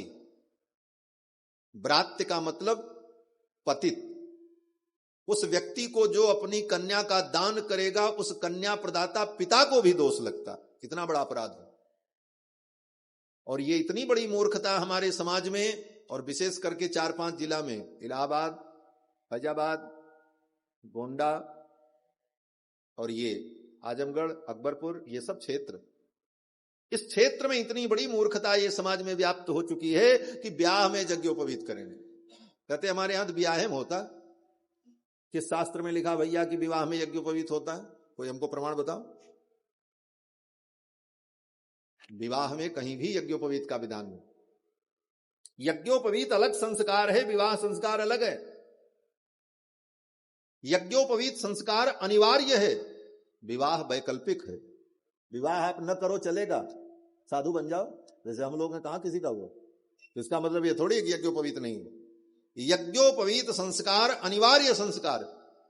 विवाह संस्कार के लिए तो विकल्प भी। गृहस्थ जीवन में न जाना चाहे तो विवाह न करे, सन्यासी हो जाए, लेकिन यज्ञोपवीत का विकल्प नहीं। और यज्ञोपवीत संस्कार 16 वर्ष की अवस्था तक ब्राह्मण का हो जाना चाहिए, और क्षत्रिय का 20 वर्ष तक, और वैश्य का 24 वर्ष। और अगर ब्राह्मण 16 से ज्यादा हो गया, उसका यज्ञोपवीत नहीं हुआ, तो वो ब्रात्य। क्षत्रिय का बालक हो और 20 साल से ऊपर उम्र हो गई, यज्ञोपवीत नहीं हुआ, तो ब्रात्य। वैश्य का बालक है और 24 साल से ऊपर उम्र हो गई, उसका यज्ञोपवीत नहीं हुआ, तो ब्रात्य। और उन ब्रात्यों के लिए एकमात्र प्रायश्चित है शास्त्र में, बस। वो प्रायश्चित क्या है आपने कभी सुना ही नहीं हो। उसका नाम है ब्रात्य स्तोम नाम का यज्ञ। ब्रात्य स्तोम नाम का एक यज्ञ होता है। उस यज्ञ को आज के समय में किया जाए तो कम से कम 20 लाख रुपए लगेंगे, तब वो यज्ञ होगा। और वो ब्रात्यों के प्रायश्चित के लिए होता है। और उस एक यज्ञ में अधिकतम 17 लोगों का प्रायश्चित हो सकता है, 18वें का नहीं। उससे ज्यादा अगर हो गए तो फिर करना पड़ेगा। अधिकतम 17 लोगों का प्रायश्चित उस ब्रात्य स्तोम यज्ञ से होता है। और एक बार उस यज्ञ को करने में आज के डेट में कम से कम 20 लाख रुपए की जरूरत पड़ेगी। हमारे अग्निहोत्री जी बैठे हैं, सब वेद के पंडित हैं आप लोग। आज स्थिति यह है कि ब्राह्मण और क्षत्रियों के कुल में, वैश्यों के कुल में ब्रात्यों की संख्या बढ़ती चली जा रही। ब्रात्य होने के कारण उन्हें किसी भी धर्म कर्म का अधिकार नहीं, इसीलिए धर्म कर्मों का सही फल उन्हें नहीं मिलता, क्योंकि वो कर्म के अधिकारी ही नहीं रहे। और ये दोष उन बच्चों का नहीं है, उनके माता पिता का दोष है कि समय से माता पिता ने उनके संस्कार नहीं किए। तो बच्चों का दोष नहीं। कहते क्या है कि हमारे यहां तो ब्याह में होता है, और ब्याह में जनेऊ क्या होता है? बोले विवाह के एक दिन पहले जनेऊ पहन लिए और चले गए, ब्याह करके आ गए।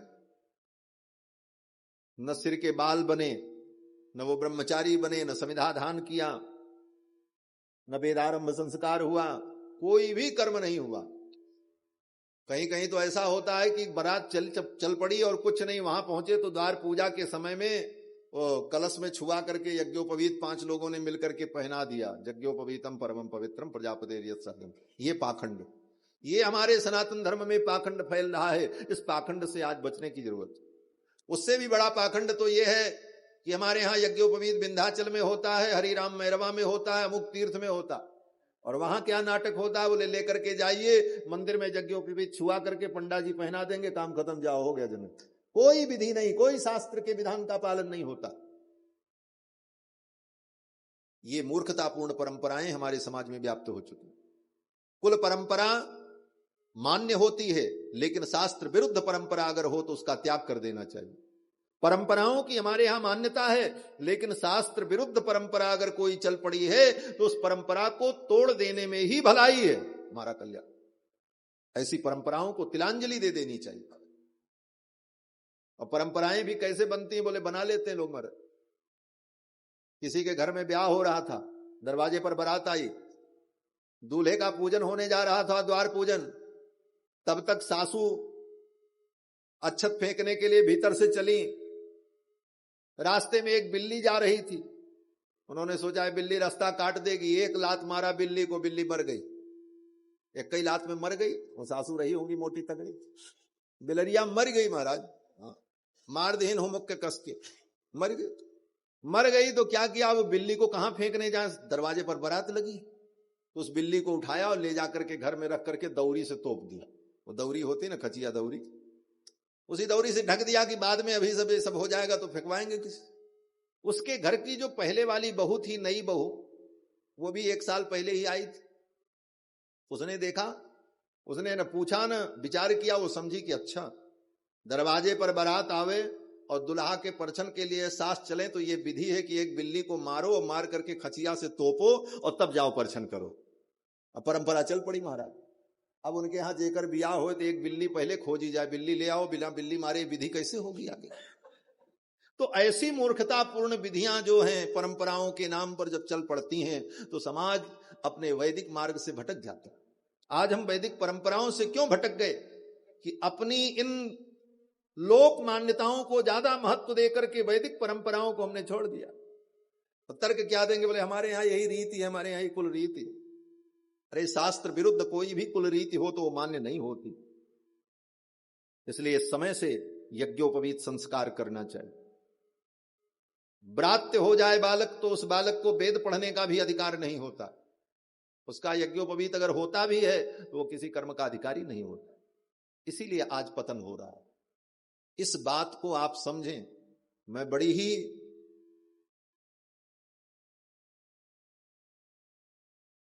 शक्ति से इस बात को कह रहा हूं कि शायद आपके हृदय में इसकी ठोकर लगे और आप इसे समझो। और अभी तक जो हुआ सो हुआ, लेकिन अगली पीढ़ी में ऐसा न होने पाओ। 10 वर्ष के बालक हों, 8 वर्ष के बालक हों, उनका जनेऊ कर डालो। और जनेऊ में बहुत बड़ी तैयारी की जरूरत नहीं है। कोई जरूरी नहीं है कि सारी दुनिया के रिश्तेदार और नातेदारों को बुलाया जाए। आप 10 लोग परिवार के लोग और कोई विद्वान ब्राह्मण बुला करके विधि पूर्वक उनका यज्ञोपवीत संस्कार कर दे, जिससे उनके अंदर संस्कार का आधान हो। तब वो यज्ञोपवीत पहनना सीखेंगे, तब संध्या वंदन गायत्री मंत्र जप करेंगे। और 28 साल के लड़के का आप जनेऊ करोगे, जनेऊ ले जाकर उतार के खूंटी टांग देगा। वही हो रहा है सबके घर, कोई संस्कार नहीं। इसलिए गोस्वामी जी कहते हैं भये कुमार जब ही सबरा। जब वो कुमार हुए, उनके यज्ञोपवीत का काल आया तो दीन जनेऊ गिरुपित माता पिता ने उनका यज्ञोपवीत संस्कार कर दिया। यज्ञोपवीत संस्कार के बाद राम जी गुरुकुल में पढ़ने गए। गुरु गृह गए पढ़न रघुराई। गुरु जी के घर पढ़ने गए। यज्ञोपवीत संस्कार अध्ययन का ही संस्कार है। यज्ञोपवीत संस्कार से ही अध्ययन प्रारंभ होता है। 5 साल के बच्चे को स्कूल में एडमिशन कराया जाता है और हमारे यहां यज्ञोपवीत की न्यूनतम आयु 5 साल ही कही गई है। 5 वर्ष के बालक का यज्ञोपवीत कर देना। यज्ञोपवीत करने के बाद वो गुरु के यहां पढ़ने जाए, विद्यालय में प्रवेश। ये पढ़ने का संस्कार है यज्ञोपवीत। इसका नाम है उपनयन संस्कार। उपनयन, उपनयन का मतलब उप माने समीप में, नयन माने ले जाने वाला। जिस संस्कार के द्वारा हम गुरु के चरणों में पहुंचते हैं उस संस्कार का नाम उपनयन संस्कार। उपनयन संस्कार हुआ और उपनयन संस्कार के बाद चारों भाई गुरुकुल में पढ़ने गए। गुरु गृह गए पढ़न रघुराई। गुरु जी के घर पढ़ने गए। गुरु जी उनके घर पे पढ़ाने नहीं आए, गुरु जी के घर पढ़ने राम जी गए। दशरथ जी चाहते तो गुरु जी से कह देते आप रोज यहीं दरबार में रहते हो। वशिष्ठ जी वहीं रहते थे। राम जी के दरबार, दशरथ जी के दरबार के मुख्य वक्ता थे वशिष्ठ जी महाराज। दशरथ जी कहते कि मेरे बच्चे मेरी आंखों से ओझल न हो, आप इनको यहीं पढ़ा दिया करो। महल के अंदर ही तो वशिष्ठ जी मना नहीं कर, लेकिन नहीं, जो परंपरा है शास्त्र की, उस परंपरा के अनुकूल चक्रवर्ती सम्राट श्री दशरथ ने अपने चारों पुत्रों को गुरुकुल में पढ़ने के लिए भेजा। और गुरुकुल भी दो प्रकार के नहीं थे, एक ही प्रकार का गुरुकुल था। समान शिक्षा नीति की व्यवस्था थी, यही धर्म की व्यवस्था। आज के शिक्षाविद लोग कहते हैं सब पढ़ो सब बढ़ो, लेकिन आज की शिक्षा नीति समान शिक्षा नीति नहीं। क्यों? बोले बड़े पैसे वालों के बच्चे इंग्लिश मीडियम स्कूल में पढ़ेंगे, कॉन्वेंट में पढ़ेंगे, आवासीय विद्यालय में पढ़ेंगे, और गरीब के बच्चे किस विद्यालय में पढ़ेंगे? बोले जहां मिड डे मील खाने को मिलेगा और थाली बजाएंगे। कहां है शिक्षा की समानता? शिक्षा की समानता तो ऋषियों के काल में थी कि जिस गुरुकुल में सुदामा जैसे दरिद्र ब्राह्मण पढ़ते थे, उसी गुरुकुल में कृष्ण भी पढ़ते थे। जिस गुरुकुल में साधारण बालक पढ़ते थे, उसी गुरुकुल में चक्रवर्ती सम्राट के पुत्र भी पढ़ते थे। समान शिक्षा थी, और शिक्षा निःशुल्क थी, सशुल्क नहीं थी। क्यों? बोले शिक्षा अगर सशुल्क होगी तो शिक्षा सबको नहीं मिलेगी।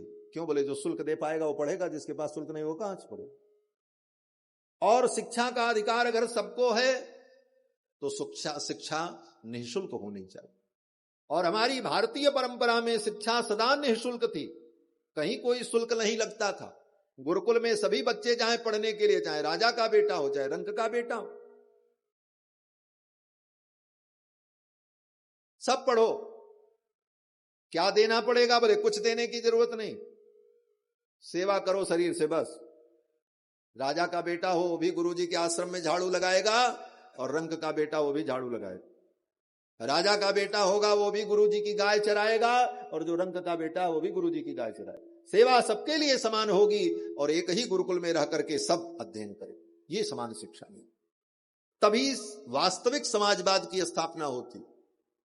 शिक्षा समाज का रीढ़ है। शिक्षा में अगर असमानता होगी तो शिक्षित लोगों में भी कभी समानता नहीं आ सकती, समान विचारधाराएं कभी नहीं हो सकती, वो असमानता बनी रहेगी।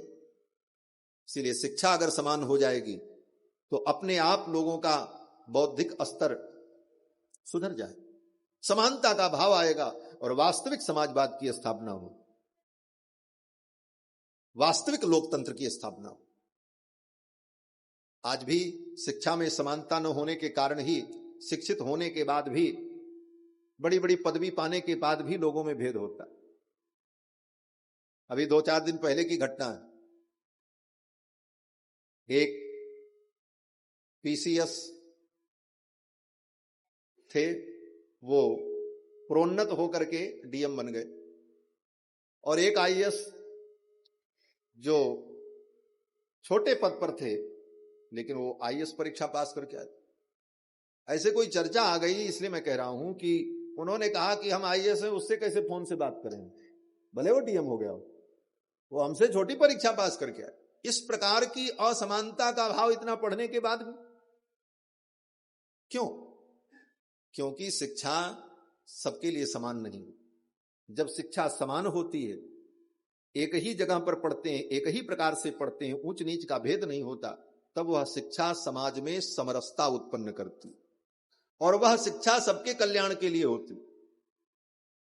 और दूसरी क्या व्यवस्था थी? बोले गुरुकुल में जाकर के ब्रह्मचारी भीख मांग करके ला करके गुरुजी को दे, और उसमें से गुरुजी जो दे दे वही खा करके वो गुरुकुल में रहे और पढ़े। इसीलिए यज्ञोपवीत संस्कार में ब्रह्मचारी भीख मांगता। वो भीख केवल एक दिन नहीं मांगना होता, जब तक गुरुजी के यहाँ पढ़ो रोज भीख मांग करके गुरुजी को दो ले जाकर, यही विधि है। हम लोगों ने ऐसे ही पढ़ा है। हमारे गुरुदेव का यही नियम था कि पलाश दंड लेकर के, मूज की मेखला पहन करके, बिना चप्पल जूता पहने, सिला कपड़ा नहीं पहनना है। इस प्रकार गुरुजी के साथ रहे, तब गुरुजी वेद पढ़ाते थे। 12 वर्ष इसी प्रकार रहना पड़ा, और रोज नियम से 5 घर 7 घर भिक्षा मांगनी पड़ती, विधि थी। और वो भिक्षा मांग करके गुरुजी को निवेदन करना, और उसमें से जो गुरुजी दे दें उसे लेकर के खा करके पढ़ो। राजा का बेटा हो वो भी भीख मांगेगा, उसको भी भीख मांगना। राम जी ने भी भीख मांगा है, भिक्षाम दे। क्यों? बोले जब भीख मांग करके विद्यार्थी पढ़ेगा तो उसके मन में ये भाव आएगा कि समाज की रोटी खा करके मैंने ज्ञान प्राप्त किया है, इसलिए मेरा ज्ञान समाज के कल्याण के लिए हो। और जब बाप की संपत्ति से पढ़ेगा तब उसके अंदर ये भाव होगा कि मेरे बाप ने खेत बेचकर मां के गहने को रेहन रख करके मुझे इंजीनियर और डॉक्टर बनाया, तो उसके अंदर समाज कल्याण की भावना नहीं होगी। उसके अंदर तो ये भावना होगी कि मेरे बाप ने जितना खर्चा किया है उतना हम खून चूस करके समाज से निकाल लें, उतना जब तक हम समाज से चूस न लें, उसकी रिकवरी न हो जाए, तब तक पढ़ने का क्या फल है। ये भावना का अंतर है। समाज की रोटी खा करके, भीख की रोटी खा करके जब लोग पढ़ते थे तो जगत गुरु बनते थे। भगवान श्री राम ने भिक्षा मांग करके गुरु के चरणों में बैठ करके पढ़ा तो भगवान श्री राम जगत गुरु हुए। जगत गुरुम च शाश्वतम तुरीयमेव केवलम। कृष्ण भगवान ने भिक्षा मांग करके गुरुकुल में पढ़ा, कृष्णम वंदे जगत गुरु। यही भारत का जगत गुरुत्व है। आज भी भीख मांग करके पढ़ने वाले ही जगत गुरु बनते हैं। आज भी वही परंपरा है हमारे समाज में, चाहे वो जगत गुरु शंकराचार्य हो, चाहे जगत गुरु भगवान रामानंदाचार्य हो, चाहे जगत गुरु निम्बारकाचार्य हो, किसी भी संप्रदाय के जगत गुरु महापुरुष हो, भीख मांग करके आश्रम में रहकर गुरु की सेवा करके पढ़ते हैं, वही उस पद को प्राप्त करते। आज भी परंपरा। तो गुरुकुल में जाकर के गुरु की सेवा करके वेदादि शास्त्र का अध्ययन करना, यही हमारा सनातन धर्म है। भगवान राम भी गुरुकुल में गए, गुरु गृह गए पढ़न रघुराई, अल्पकाल विद्या सब आई। अल्पकाल में समस्त विद्याएं आ गई। वास्तव में विद्याएं स्वयं पात्र को ढूंढती। हमारे अंदर पात्रता सृजित हो जाए तो विद्या तो आने को तैयार बैठी है, लेकिन हम अपने अंदर पात्रता का निर्माण करें। पुराणों में कहा गया, विद्या ब्राह्मण माजगाम। समस्त विद्याएं ब्राह्मणों के सम्मुख आकर के खड़ी हो गई। बोले हमें स्वीकार कर लो, तुम अपने अंदर पात्रता का निर्माण करो, मैं आने को तैयार बैठी हूं, लेकिन एक काम करना, किसी अनधिकारी को मत देना। क्यों? बोले अनधिकारी अगर मुझे पा गया तो मेरी दुर्दशा कर देगा। विभेद त्यल्पत श्रुतात् वेदो मामयम प्रतिरिष्यति। अल्पश्रुत व्यक्ति, जिसने थोड़ा सुना है, थोड़ा समझा है, गंभीरता से ज्ञान प्राप्त नहीं किया, वो व्यक्ति वेद शास्त्र की धज्जी उड़ा देगा, उसका मनमाना अर्थ करेगा। इसलिए विद्या ने कहा कि किसी अल्पश्रुत को मत देना। जो बहुत सेवा करे, श्रद्धा से पढ़े, उसकी परीक्षा लेकर के तब उसे ज्ञान प्रदान करना। तो इस परंपरा से जब व्यक्ति ज्ञान प्राप्त करता है तो समस्त विद्याएं आकर के उसके मन में प्रतिष्ठित हो जाती, और वो विद्या सदा नव नवायमान बनी रहती। ये नहीं कि वो नष्ट हो जाती, भूल जाती। मतलब यही भारतीय विद्या की परंपरा है। भारतीय विद्याओं में विद्यार्थी जब पढ़ता है, उस समय उसका जो ज्ञान होता है, आगे चल करके वो उससे भी कहीं ज्यादा ज्ञान प्राप्त कर लेता। उत्तरोत्तर वो विद्या वृद्धि को प्राप्त करती। यही विशेषता है इस विद्या की। अल्पकाल में समस्त विद्याओं को प्राप्त कर लिया भगवान श्री राम ने। गुरुगृह गए पढ़न रघुराई, अल्पकाल विद्या सब आई। अब ये तो व्यवहारिक बातें हुई। अब पारमार्थिक बात कह रहे हैं गोस्वामी तुलसीदास। पारमार्थिक बात क्या है? कहते हैं भगवान को क्या पढ़ना है और भगवान को कौन पढ़ाएगा। भगवान समस्त विद्या के स्वरूप हैं, उनको कोई क्या पढ़ाएगा। जो चारों वेदों का ज्ञान अपने संकल्प मात्र से ब्रह्मा को देते हैं। एक बात और समझ लेना, वेद जो ज्ञान का मूल है, वेदो खिलो धर्म मूलम, धर्म का जो मूल है वेद, वो वेद किसी की रचना नहीं है। वेद को किसी ने नहीं बनाया है। ये आजकल के मूर्ख इतिहासकार लिखते हैं कि ईसा से इतने वर्ष पहले ऋग्वेद लिखा गया, इतने वर्ष पहले ये लिखा गया। ये सब काल्पनिक बातें। वेद कभी लिखा ही नहीं गया। वेद के विषय में हमारी सनातन मान्यता है कि वेद अनादि और नित्य हैं, ये सदा से हैं। स्वयं भगवान ने भी वेद को नहीं लिखा है, ब्रह्मा की तो बात ही छोड़ो। वेद व्यास ने भी वेद को नहीं लिखा। वेद व्यास तो केवल वेद के व्याख्याता हैं, उसका व्याख्यान करते हैं पुराणों के रूप में, इसलिए उनको वेद व्यास कहा जाता है। वेद को न ब्रह्मा ने लिखा, न वेद व्यास ने लिखा, न भगवान ने लिखा। बोले तो वेद आए कहां से? बोले अपौरुषेय हैं। अपौरुषेय का मतलब होता है जो किसी पुरुष की रचना न हो। वेद अपौरुषेय हैं। और कब से हैं? बोले सनातन है। बोले कब से हैं? बोले जब से भगवान है तब से वेद है। बोले भगवान कब से हैं? बोले जब से वेद है तब से भगवान है, और जब से भगवान है तब से वेद। वेद और भगवान दोनों सनातन हैं। और दोनों कौन है? बोले दोनों परमात्मा ही हैं, एक ही के दो रूप हैं। वेदो नारायण साक्षात स्वयंभू इति सुश्रुमा, भागवत में कहते वेदो नारायण साक्षात, स्वयं भगवान वेद ही नारायण है और नारायण ही वेद है। ब्रह्म ही जब शब्द ब्रह्म के रूप में प्रकट होता है तो वही वेद है, अक्षर ब्रह्म, शब्द ब्रह्म। और वेद और परमात्मा दोनों अनादि और नित्य हैं। इसीलिए भागवत के प्रथम श्लोक में मंगलाचरण में ही वेद व्यास जी लिखते हैं कि सृष्टि के प्रारंभ में भगवान अपने संकल्प से ब्रह्मा को वेदों का ज्ञान प्रदान करते हैं। ब्रह्मा वेद बनाते नहीं, ब्रह्मा को भी वेद का ज्ञान भगवान देते हैं। तेने ब्रह्म हृदय आदि कवये मुह्यंति यत्सूरय। तो वेद जो है सनातन अनादि हैं, वेदों का कोई रचयिता नहीं है। और वेद धर्म में परम प्रमाण है। और वेद जो कहते हैं वही धर्म है। इसीलिए दुनिया में धर्म एक ही है, सनातन धर्म, बाकी सब पंथ हैं। हाँ। कुरान जो कहे वो धर्म नहीं है, बाइबल जो कहे वो धर्म नहीं है, वो पंथ है। धर्म तो एकमात्र सनातन है। वेदात धर्मो ही निर्भवो, धर्म दो नहीं होता, धर्म सदा एक ही होता है। आज लोग कहते महाराज दुनिया में बहुत से धर्म हैं। बोले तुम कहने वाले मूर्ख हो। धर्म कई हो ही नहीं सकते, धर्म सदा एक होता है, दो हो नहीं सकता। जैसे अग्नि का धर्म है जलाना, तो अग्नि जलाएगी ही, दूसरा काम नहीं करेगी। अग्नि ये कहो कि ठंडा कर दे, बोले ठंडा नहीं करेगी। अग्नि हवा देने लग जाए, बोले अग्नि हवा भी नहीं देगी। अग्नि मीठी लगने लग जाए, बोले उसका न मीठा धर्म है, न वायुत्व धर्म है, न उसके अंदर शीतत्व धर्म है, उसका एक ही धर्म है, जला देना। इसी प्रकार धर्म एक होता, धर्म दो नहीं होता। हर वस्तु का एक धर्म। तो धर्म, सनातन धर्म वेद प्रतिपाद्य है। वेद प्रणहितो धर्मो, वेद जो कहता है वही धर्म है। ह्यधर्मस्तद विपर्ययः, और वेदों के विपरीत जो है वो अधर्म। और वो वेद क्या है? बोले भगवान का श्वास है।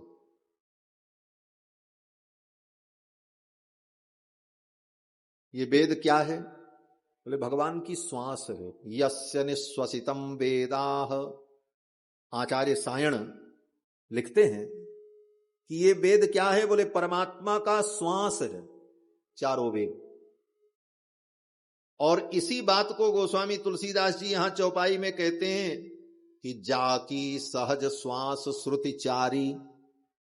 ये चारों श्रुतियां, चारों वेद उस परमात्मा के श्वास भूत हैं। जाकी सहज श्वास श्रुति चारी, और सो हरि पढ़ यह कौतुक भारी। वो भगवान वेद पढ़ रहे हैं। क्या है? बोले कौतुक है, लीला है भगवान की। भगवान क्या वेद पढ़ेंगे? वेद जिनका श्वास है। क्यों? बोले श्वास से हमारी सत्ता है और हमसे श्वास की सत्ता है। इसको ऐसे भी समझ सकते हैं आप। आपसे कोई पूछे कि आपकी श्वास कब से है, तो आप कहेंगे जब से हम हैं तब से हमारी श्वास है। तो कोई पूछे आप कब से हैं, तो आप कहेंगे जब से हमारी सांस है तब से हम हैं। जब से हम हैं तब से हमारी सांस है, और जब से हमारी सांस है तब से हम हैं। सांस नहीं रहेगी तो हम नहीं रहेंगे, हम नहीं रहेंगे तो सांस नहीं रहेगी। उसी प्रकार जब से भगवान है तब से वेद हैं, और जब से वेद हैं तब से भगवान है। और वेद भगवान के श्वास भूत हैं। यस्य निश्वसितम वेदा। इस बात को जब आप समझेंगे तभी वेद प्रतिपाद्य धर्म को आप ठीक ठीक हृदयंगम कर पाएंगे। आज लोग पढ़ लेते हैं वेद में ऐसा लिखा, इतिहासकार कहते इतना पहले वेद लिखा गया। तो समीक्षक लोग कहते महाराज वैदिक काल में ये धर्म था, उस काल की वो परिस्थितियां थी, इसलिए इस काल में ये लागू नहीं होता। लो बंधुओं, भगवान भूत भविष्य वर्तमान को जानने वाले उन्होंने वेदों में जिन धर्मों का प्रतिपादन किया वो सार्वकालिक हैं, किसी एक काल के नहीं। वेद त्रेता युग में, सतयुग में, द्वापर में प्रासंगिक थे, आज कलयुग में प्रासंगिक नहीं है, ऐसा कहने वाला व्यक्ति अज्ञ है, मूर्ख है। वैदिक धर्म सदा प्रासंगिक है, आज भी प्रासंगिक है और आगे भी रहेगा, और कभी भी कालक्रम से उसमें कोई परिवर्तन नहीं किया जाता। लोग कहते हैं महाराज उस समय वो था, आज नियम में कुछ परिवर्तन की जरूरत है, कुछ परिवर्तन हो जाना चाहिए। उस समय वो नियम थे, आज वो नियम संभव नहीं है। बोले अगर तुम परिवर्तन करोगे तो आने वाले दिनों में और परिवर्तन होगा, फिर आगे और परिवर्तन होगा, धर्म का मूल स्वरूप ही खत्म हो जाएगा। इसलिए धर्म परिवर्तनशील भी नहीं, जो है वही। और भगवान का श्वास भूत चारों वेद, जाकी सहज श्वास श्रुतिचारी, सो हरि पढ़े यह कौतुक भारी। भगवान गुरुकुल में पढ़ने गए और पढ़ करके समस्त विद्याओं को प्राप्त कर लिया। लौट करके गुरुकुल से अयोध्या आ गए। कुल महाराज 64 दिन में समस्त विद्याओं को भगवान ने प्राप्त कर लिया।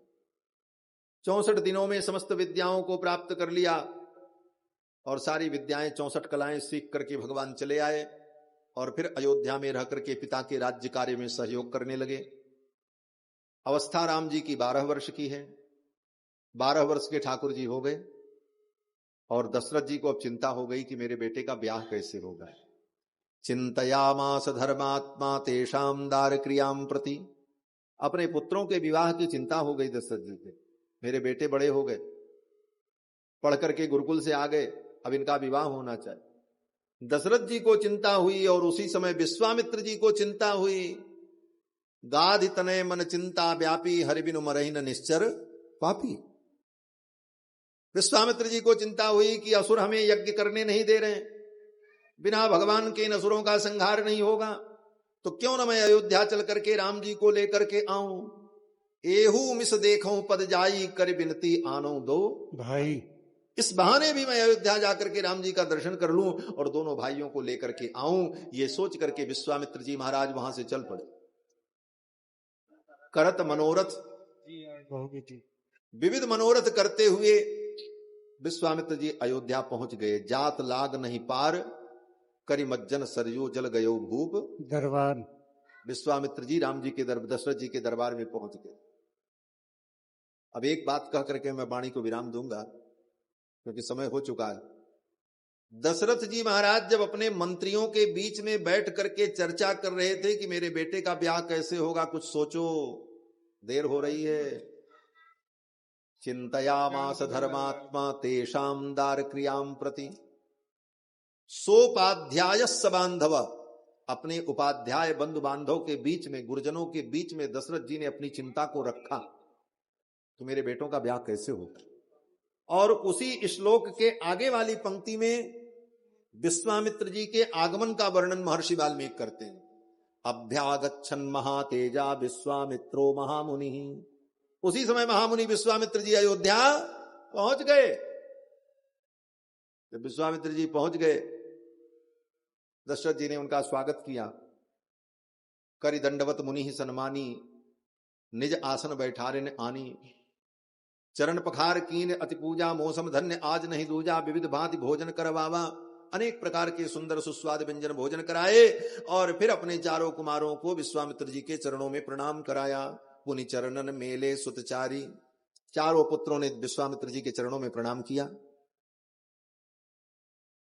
राम देख मुनि देह विसारी, विश्वामित्र जी ने राम जी को देखा तो देखते ही रहे। और फिर विश्वामित्र जी ने दशरथ जी से अपने मनोभाव को कहा। फिर बड़ी लंबी वार्ता हुई और बाद में वशिष्ठ जी के कहने पर दशरथ जी महाराज राजी हो गए और राजी खुशी से उन्होंने अपने दोनों पुत्रों को विश्वामित्र जी के साथ विदा करने की अनुमति दे दी। लेकिन विदा नहीं हुए, विदा तो दूसरे दिन होंगे क्योंकि अब रात हो गई है, आज विदा करना ठीक नहीं है। कल सवेरे विश्वामित्र जी के साथ भगवान जनकपुर की यात्रा पर जाएंगे। तो आज इतना ही कह करके वाणी को विराम। बोलिए श्री सीता रामचंद्र भगवान की जय, श्री हनुमान जी महाराज की जय, सब संतन की जय, सब भक्तन की जय, सत्य सनातन वैदिक धर्म की जय, अखंड भारत वर्ष की जय। जय जय सीता।